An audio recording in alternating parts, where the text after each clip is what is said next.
வடிவே மலைகள் மகிழ்ந்திட மனம் கொண்டான். அந்த மங்கைக்கு மேனியில் இடம் தந்தான். அலைமகள் அன்பில் ஆடியவன், அந்த அன்னையை மாண்பில் சூடியவன்.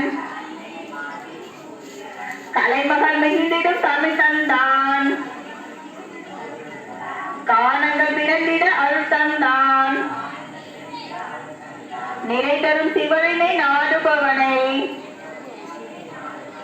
நான் கொடியவன் புகழை பாடுபவன். நமச்சிவாயம் என சொல்வோமே, நன்மைகள் ஆயிரம் கொள்வோமே. நமச்சிவாயம் என சொல்வோமே, நன்மைகள் ஆயிரம் கொள்வோமே.